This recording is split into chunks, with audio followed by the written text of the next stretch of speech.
This module will cover the required components and detailed overview for the Evaluation Team Report, the ETR process for school-age children.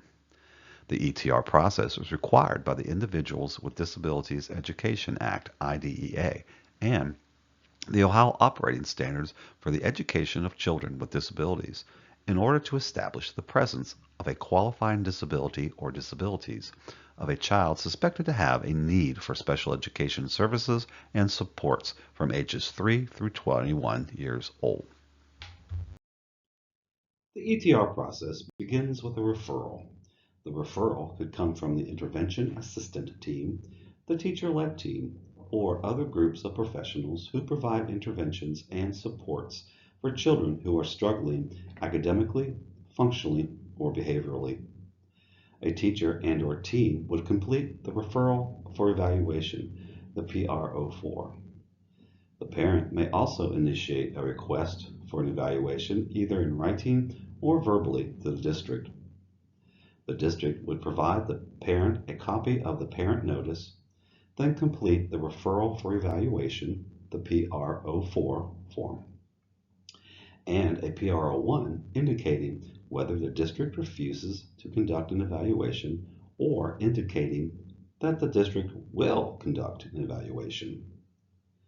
The PRO4 form must be signed by both the person initiating and the person receiving the referral.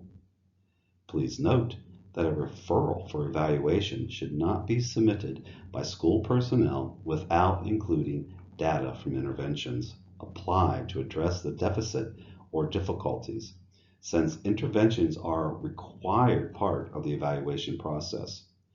Federal and state law require that each school district shall provide interventions to resolve concerns for any preschool or school-age child who is performing below grade level standards. This would also include behavior that interferes with a child's access to or progress in the general education curriculum.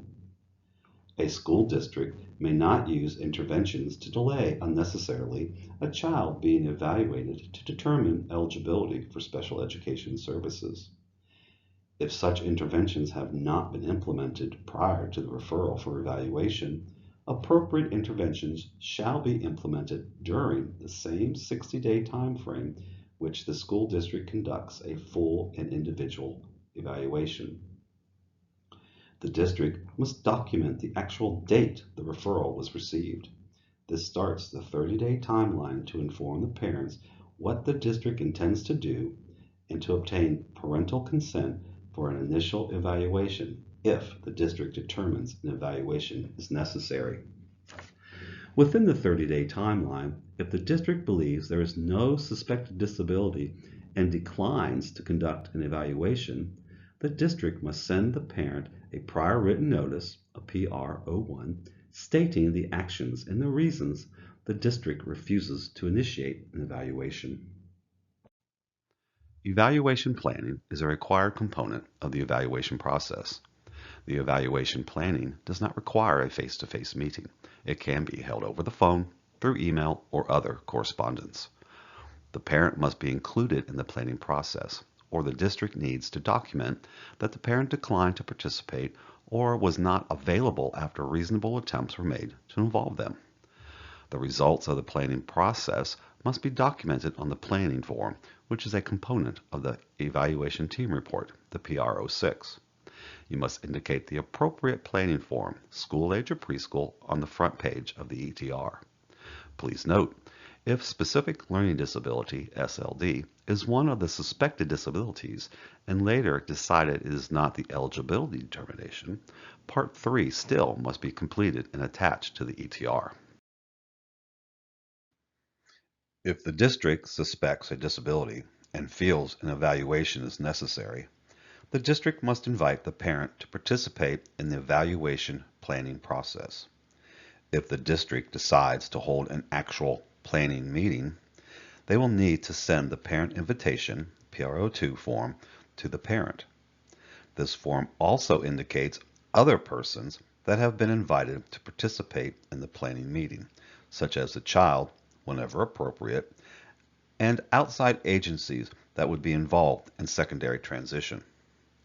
Many parents need as much notice as possible to be able to attend these meetings. Parents who have jobs where scheduling is not flexible or have childcare requirements need significant notice to schedule the time off in order to attend this meeting, as well as other meetings within this process. On the top of the school age ETR planning form, there is a space to enter the suspected disability. There may be multiple suspected disabilities, and they all should be listed here. The planning form consists of 3 columns, 2 that need to be completed by the team. The first column lists assessment areas related to the suspected disability. The second column will indicate all data and documentation that the team currently has or needs to address for the items listed in the first column.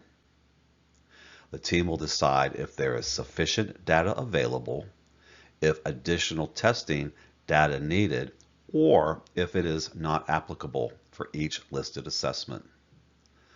The third column documents the title of the person responsible for gathering the data and documentation. The signatures and dates at the bottom of the planning form are the district's documentation that the parent and the appropriate team members were part of the planning process. If the parent does not sign the planning form, the district will need to have additional documentation, such as documentation of attempts to participate in the planning process, an OP09, showing reasonable efforts were made to obtain the parent's input regarding the evaluation. If the parent was unable or declined to be involved, documentation must be kept by the district as well as explained on a PRO1 sent to the parent. Parent consent must be obtained before any evaluation is conducted using the Consent for Evaluation PRO5, even when no new testing is required. Parent consent means informed consent, that the parent has been involved in the planning process, has had their rights explained to them, and understands what granting their permission to conduct an evaluation by the district means. At the end of the evaluation planning process, the district presents the parent with the Consent for Evaluation PRO5.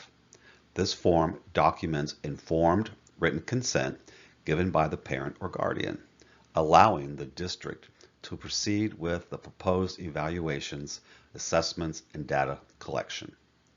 Remember, if informed consent was given via a phone call, the parent still must sign the PRO5. The 60 calendar day timeline to complete an initial evaluation starts on the date the district receives parental consent. Under 34 CFR 300.300 C2, the public agency does not need to obtain informed parental consent for the reevaluation if the public agency can demonstrate that it made reasonable efforts to obtain consent for the reevaluation and the child's parent has failed to respond to the request for consent. This means that a public agency may conduct a reevaluation of the child with a disability without using the consent override procedures.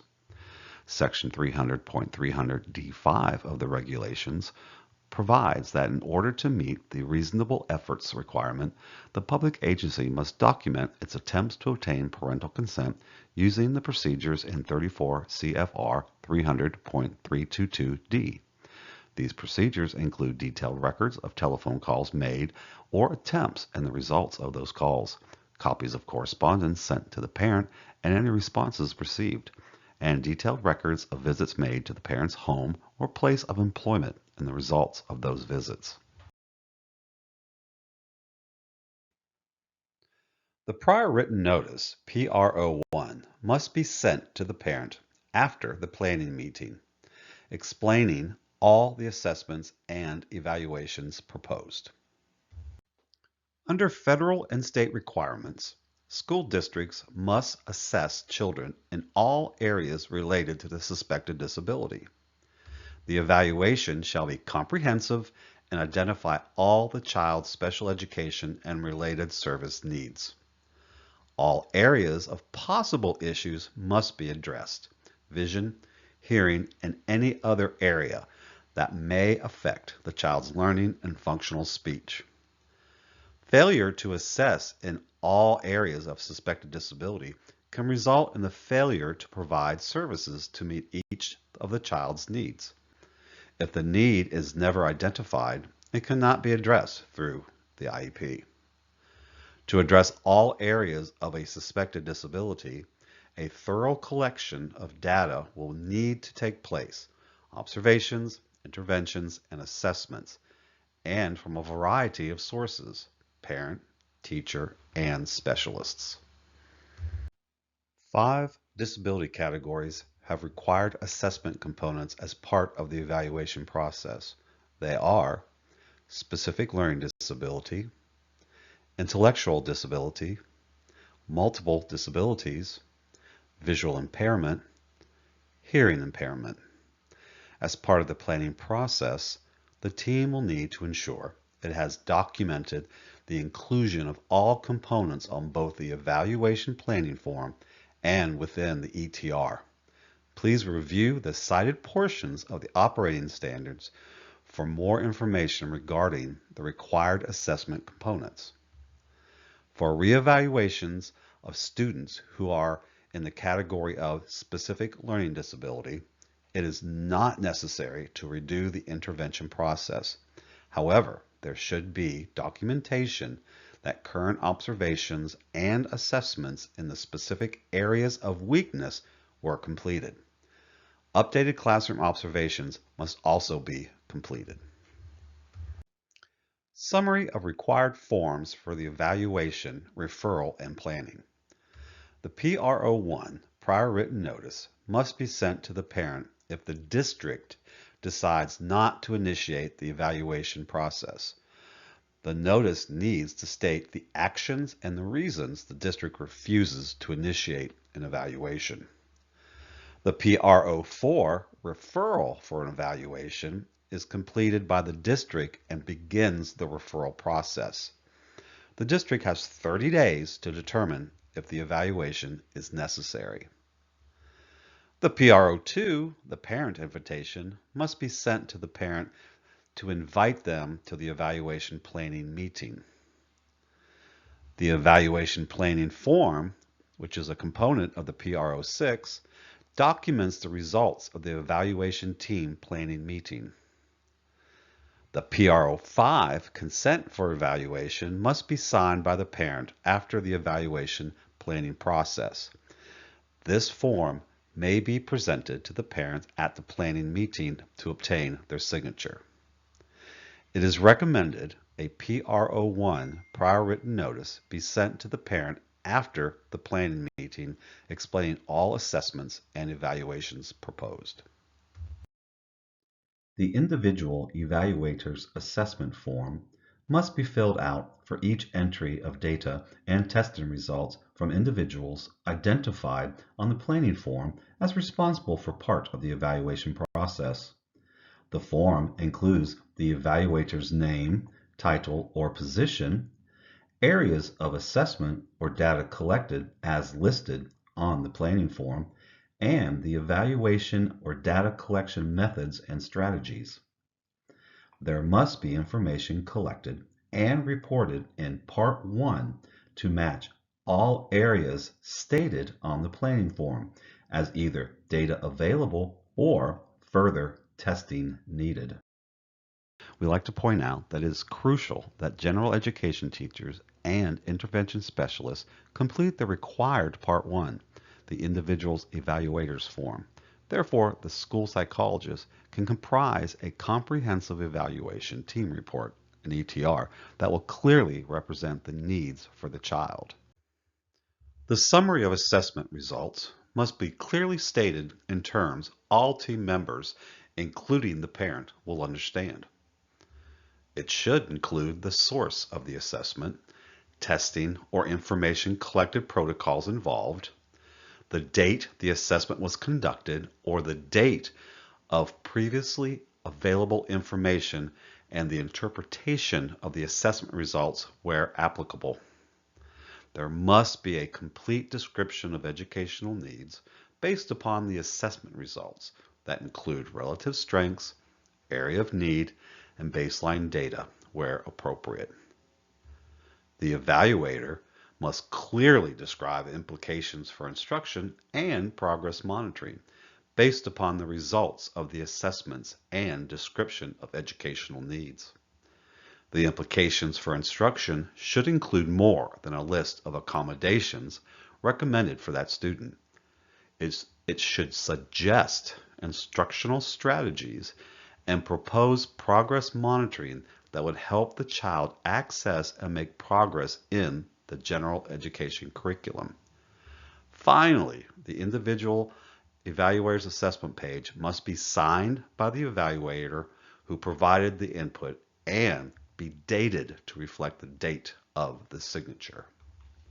All Part 1s are summarized in Part 2 and can be revisited during the ETR meeting for more clarification if necessary. For an initial evaluation, the ETR must contain a summary of the specific interventions provided to the child.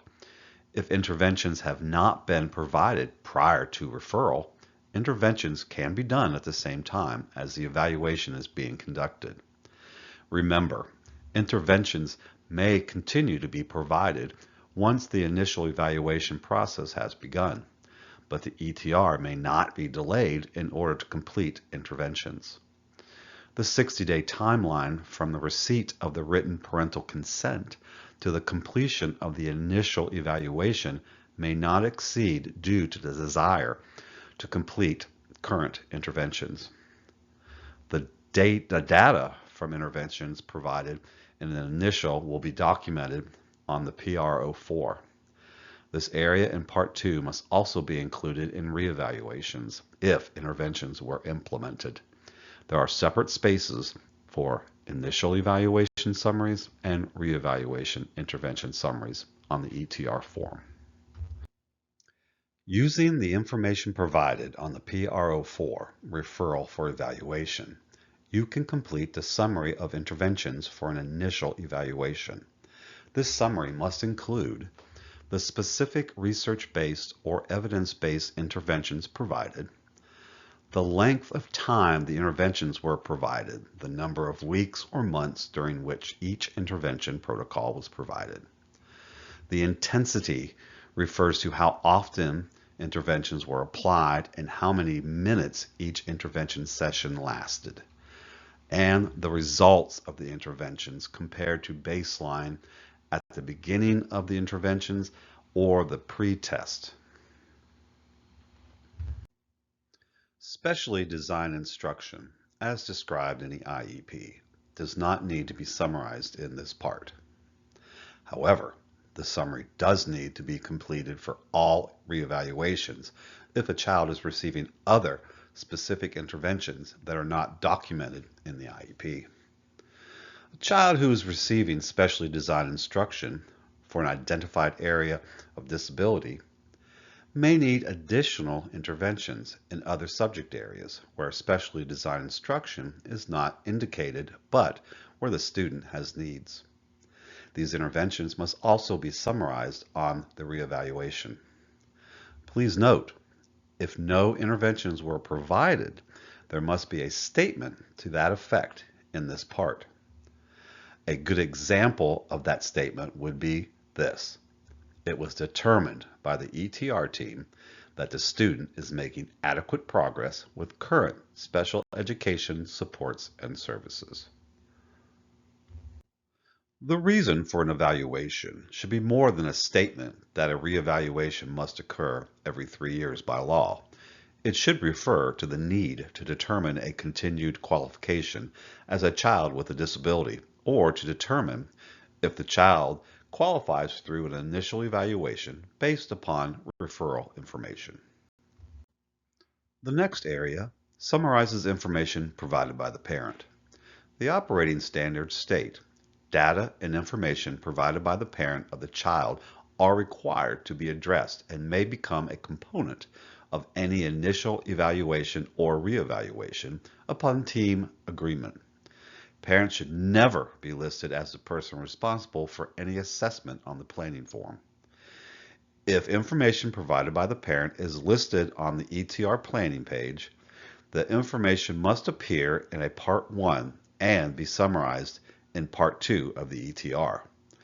It should list relevant content relating to the student's background, medical history, strengths, and needs for the purpose of the evaluation process. If this information is provided through an interview, checklist, or questionnaire, the relevant information must be summarized in the Summary of Assessments in Part 1 by the person responsible for gathering that data. Summaries of observations by teachers and related service providers are required for all initial evaluations and reevaluations for all disability categories as identified on the planning form. The data should quantify the child's performance in terms of frequency, duration, and intensity. The observation should include a summary of the child's academic performance and behavior in the areas of suspected disability, as observed in the child's learning environment, including the general education setting. Each observation conducted must be documented in Part 1 of the ETR by a licensed teacher or related service provider. Children who are out of school for medical or disciplinary reasons should be observed in an environment appropriate for a child of that age and familiar to the child. Observations for initial and reevaluations cannot be conducted without informed parental consent, PRO 5. Classroom-based observations should take place in the typical learning environment and not in an assessment situation, such as the psychologist's office during standardized testing. Ideally, they would be conducted by someone other than the person delivering instruction, so the observer can take clear notes on both the instruction and the student's behaviors. It is also ideal if observations occur in multiple situations, subjects, settings, and instructor.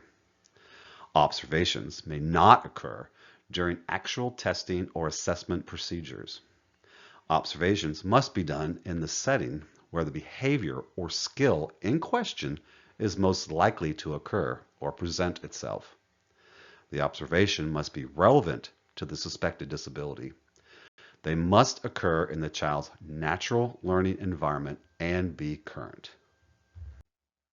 The focus in this part is on information that is educationally relevant and current. It may be important to reference medical history if it impacts current functioning, for example, traumatic brain injury, or will require related service support, for example, orthopedic support and other devices. If the child has a history of hospitalization or outpatient treatment, this information should be included in the medical information as it potentially affects behavior and learning.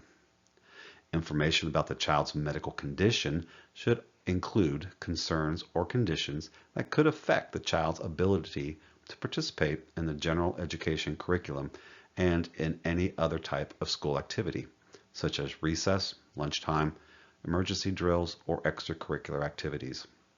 Include any medication or over-the-counter substance that may be administered during the school day or at home that may impact educational performance.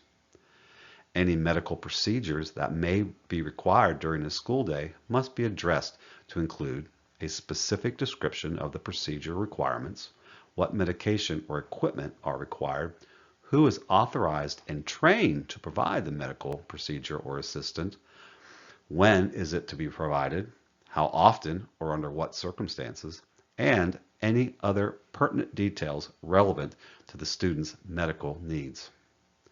This part would also explain any specific needs for medical-related assisted technology. Please note, a medical diagnosis alone is not sufficient to support an eligibility determination. All determinations of eligibility must be based upon multiple assessments and whether the child can access the general education curriculum, without special education services. Educationally relevant medical information must be summarized in a Part 1 and Part 2.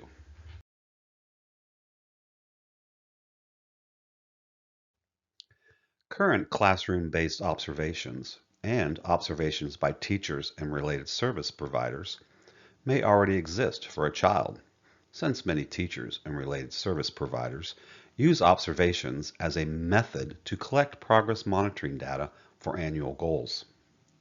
The word current is not defined in the state or federal rules, but in general would be considered by the IEP team to be an observation conducted during the current school year or at least done within the past 12 months. IEP teams should always use the most current assessment data for evaluations and must consider the relevancy and validity of older assessments. Classroom-based evaluations and progress in the general curriculum, Part 1s, can be completed by general education teachers as well as any intervention specialist who is working with the student to provide the needed information for this assessment.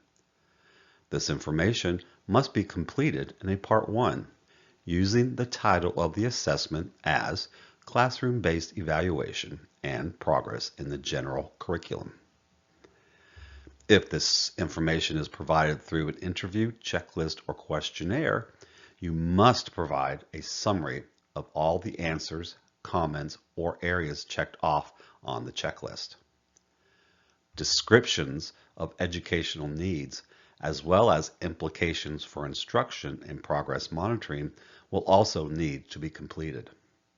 This form is very beneficial to the members of the team who is requesting it, so timely completion and proper documentation is paramount. Part 2, Summary of all assessment results, should include a summary of the key findings across all areas assessed or reported, not just a restatement of every assessment result from Part 1s. The relationship of the results to the referral and suspected disability, and a description of the child's performance compared to specific and measurable baseline data as appropriate. The summary needs to be stated in language that is understandable to all team members, including the parent. The summary should describe the child's strengths and areas of concern to develop effective interventions and describe conditions or limitations that impact the validity of the results identified. Limit the use of percentile scores, STAY-9 scores, standard scores, along with charts and graphs. This is a summary of how the child qualifies for special education services and/or related services. The needs in this section will tie directly to the implications for instruction. The description needs to contain enough specific information about the child that will allow accurate supports and services to be identified. This description should include relevant strengths and weaknesses from all Part 1s completed, be clear and concise, include the child's current skill and functional levels, explain how the child may experience difficulty in accessing or making progress in the general education curriculum, be in language that is understandable to all team members, including the parent, provide direction for access to the general education curriculum, and consider the results of the interventions provided to the child prior to the initial evaluation. Please remember, these are suggested educational needs. Be careful not to predetermine services. The implications for instruction and progress monitoring section should be clearly described in this section of the ETR. This must include how progress will be monitored in relation to goals and services. This section provides a summary of proposed supports and services to address the child's educational and functional needs. It is important to describe the instruction or services individualized to the student's needs, not just a standard list of accommodations or modifications. The ETR team must include suggestions or recommendations for progress monitoring and data collecting procedures. Consider using words such as may benefit, might need when suggesting implications for instruction, so they may not be interpreted as predetermination. For initial evaluations, this group includes the parent, a group of qualified professionals that includes the general education teacher, a person qualified to conduct individual assessments and interpret the results of those assessments, such as a school psychologist, district representative, who is qualified to provide or supervise the provision of specially designed instruction to meet the unique needs of children with disabilities, knowledgeable about the general education curriculum, and knowledgeable about the availability of resources of the school district. Additional group members for determining a specific learning disability, SLD, would include the child's general education teacher, or if the child does not have a general education teacher, a general education classroom teacher qualified to teach a child of his or her age, or for a child of less than school age, an individual qualified by the State Educational Agency, SEA, to teach a child of his or her age, and at least one person qualified to conduct individual diagnostic examinations of children, such as a school psychologist, speech-language pathologist, or remedial reading teacher. And finally, when appropriate, the child. For reevaluations, the IEP team is the qualified team, which includes the parent, general education teacher, special education provider, an individual who can interpret the instructional implications of evaluation results, a district representative who is qualified to provide or supervise the provision of specially designed instruction to meet the unique needs of children with disabilities, knowledgeable about the general education curriculum, and knowledgeable about the availability of resources of the school district. At the discretion of the parent or the school district, other individuals who have knowledge or special expertise regarding the child, including related services, personnel, as appropriate, and whenever appropriate, the child with a disability. If the child does not have a general education teacher during the day, it is recommended to have a representative who is knowledgeable of the general education curriculum. If related services are provided to the child or indicated in the ETR, the related service personnel should be part of the ETR team. Any team member who is not in agreement with the team's determination of disability shall submit a statement of disagreement. A group of qualified professionals and the parent determine whether the child is a child with a disability. The team must verify that the determining factor for the child's poor performance is not the result of a lack of appropriate instruction in reading or math or limited English proficiency. The team has determined that the presence of a disability adversely affects the child's progress in the general education curriculum. The child must meet the eligibility criteria for the disability category under consideration, and the child must require specially designed instruction, not just accommodations, to access the general education curriculum. The team must provide a justification for the eligibility determination decision, describing how the student meets or does not meet the eligibility criteria as defined in the operating standards. This cannot be just a copy and paste from the disability category description.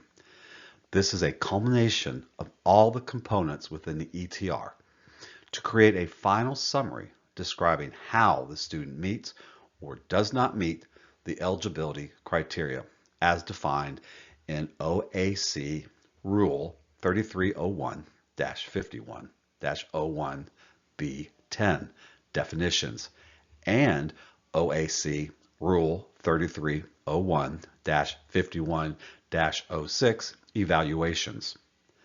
The summary must also include how the disability affects the child's progress in the general education curriculum. Remember, if the planning form has more than one suspected disability, there must be a statement regarding how the student did not meet the other disability qualifications. This is where the team members sign the ETR. The ETR signature page must include the date of the meeting, the date of the last ETR for reevaluations, and the date of the referral for evaluation. All team members must indicate agreement with the determination or submit a statement of disagreement. The school district must provide a copy of the evaluation team report and the documentations of determination of eligibility or continued eligibility to the parent prior to the next IEP meeting, and in no case later than 14 days from the date of eligibility determination. Operating Standards 3301-51-06 G1B. Part 3 of the Evaluation Team Report documents the requirements for determining the existence of a specific learning disability. The portion of the operating standards addressing specific learning disability must be used and referenced when a specific learning disability is suspected or is being reviewed for a reevaluation. A specific learning disability affects the child's ability to listen, think, speak, read, write, spell, or do math calculations. It could also include perceptual disabilities, brain injury, minimal brain dysfunction, dyslexia, or developmental aphasia. Additional team members for determining or confirming a specific learning disability must include the child's parent, the child's general education teacher, or at least one person qualified to conduct individual diagnostic examinations of children, such as a school psychologist, speech-language pathologist, or remedial reading teacher. This last requirement differs from the team requirements for initial or reevaluation in other disability categories in that for specific learning disability evaluations, this person must be qualified to conduct assessments, not simply interpret the results of the assessment. When a teacher or team proposes to provide interventions prior to making a referral for an initial evaluation, written notification is required to be sent to the parent. If the child is to participate in a process that assesses the child's response to scientific, research-based interventions, parents must be notified. They must be notified of state policies regarding the amount and nature of the student's performance data that will be collected and the general education services provided, strategies to increase the rate of learning, and finally, the parent's right to request an evaluation. Part 3A of the Evaluation Team Report identifies areas for specific learning disability. Identification in the category of specific learning disability requires that the child does not achieve adequately for the child's age or to meet state-approved grade level standards in one or more of the following areas, when provided with learning experiences and instruction appropriate for the child's age or state-approved grade level standards. These areas include oral expression, listening comprehension, reading fluency, reading comprehension, written expression, basic reading skills, mathematics calculation, or mathematics problem solving. No single measure can be used as the sole criterion for determining eligibility. Multiple forms of assessments that are technically sound must be used. A current classroom observation must be included as part of the process for determining if the child has a specific learning disability. Interventions that are used must be researched evidence-based, provide at appropriate levels of intensity, frequency, duration, and integrity, and relative to the child's identified needs. The use of Part 3C, Patterns of Strengths and Weaknesses, require prior approval granted by the Ohio Department of Education and Workforce. The district must have a board-adopted procedure for determining specific learning disability. Assessment information should be summarized in this section. If the evaluation team used alternate research-based procedures to determine if the child exhibited a pattern of strengths and weaknesses in performance, achievement, or both, relative to age, state-approved grade level standards, or intellectual development that the team determined to be relevant to the identification of a specific learning disability in one or more of the areas identified in Section A. This method must establish that the child exhibits a pattern of strengths and weaknesses in performance and/or achievement relative to age, state-approved grade level standards, or intellectual development. The procedures used must be relevant to the identification of a specific learning disability and must include data from appropriate assessments. The team must determine that its findings are not primarily the results of a visual, hearing, or motor disability, intellectual disability, emotional disturbance, limited English proficiency, environmental or economic disadvantage, or cultural factors. Appropriate assessments must be conducted to rule out these factors as primary effects causing the apparent disability. For example, behavior and social emotional assessments must be conducted to establish that the deficit is not primarily a result of a behavior or emotional disturbance. Especially in the initial evaluation process, all possible factors related to the suspected disability must be assessed and considered. For achievement due to lack of appropriate instruction, the team must demonstrate with valid and reliable data that the child was provided appropriate instruction and repeated assessments of achievement were completed at reasonable intervals showing students' progress or lack of. Interventions that are used to establish this must be scientifically research-based, provided at appropriate levels of intensity, frequency, duration, and integrity, and be relative to the child's identified needs. Ongoing progress monitoring must include technically adequate assessment procedures, be conducted while the child is receiving evidence-based instruction, and be reported to the child's parents.